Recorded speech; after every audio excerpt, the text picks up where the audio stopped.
Wer in Großbritannien lebt, hat oft schlechtes Wetter.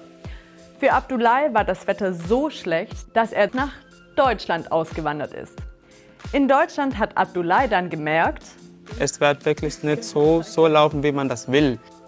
Doch Abdullah gibt nicht auf. Abdullah bringt sich das Deutsch selbst bei.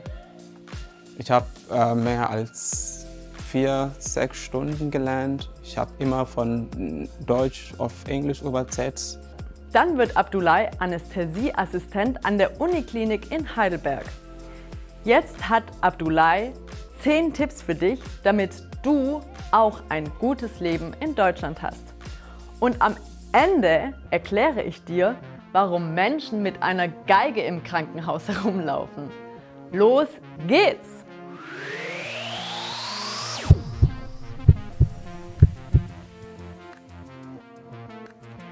Erstens. Ich habe gesehen, dass die Deutschen sind sehr direkt.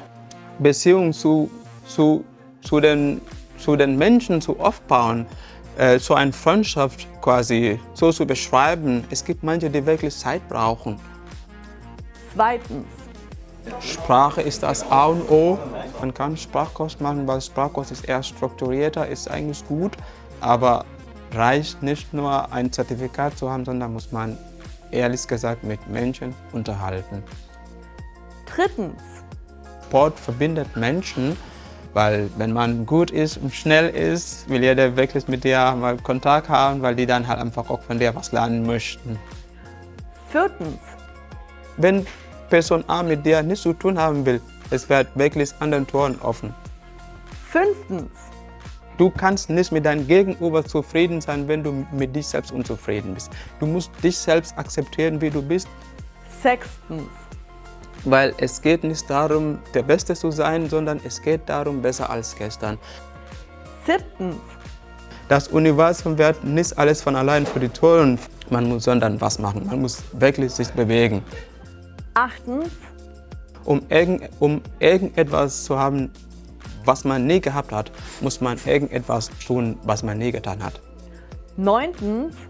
Ich glaube, es gibt ganz viele Menschen, die wirklich hier rübergekommen sind, haben am Ende des Tages aufgrund von den ganzen Belastungen, den ganzen Stress, den ganzen Beleidigungen wirklich auf einmal den Fokus verloren.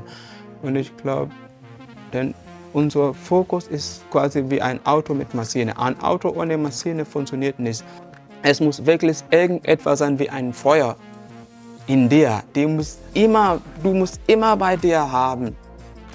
Zehntens. Warum bist du hier? Was ist dein Warum? Das ist immer mein Schlüsselwort. Das sage ich immer. Mensch, was ist dein Warum? Wenn du dein Warum weißt, dann sind die Türen für dich wirklich nicht immer, aber meistens offen.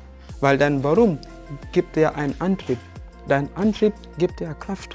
Und mit dem Kraft kannst du alles, meistens wirklich alles tun. Sein Fazit? So, Sprache, Geduld, Einstellung und einfach mal gucken, was ist dein Ziel? Wo willst du hin?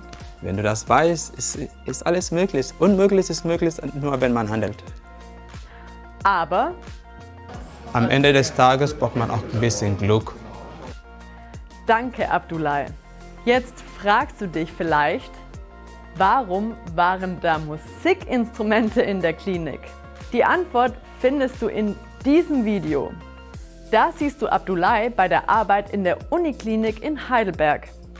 Die Uniklinik sucht übrigens auch neue Mitarbeiter, also Ärzte, Informatiker, Pfleger, Biologen und vieles mehr. Den Link zur Bewerbung habe ich in die Beschreibung hier unten geschrieben. Und kleiner Tipp von mir, Heidelberg ist wunderschön und eine der wärmsten Städte in Deutschland. Jetzt möchte ich von dir wissen, hast du noch andere Tipps für andere, die neu in Deutschland sind? Dann schreib sie gern in die Kommentare und teile deine Erfahrungen mit den anderen. Das war's und denk dran, alles wird gut. Bis dann!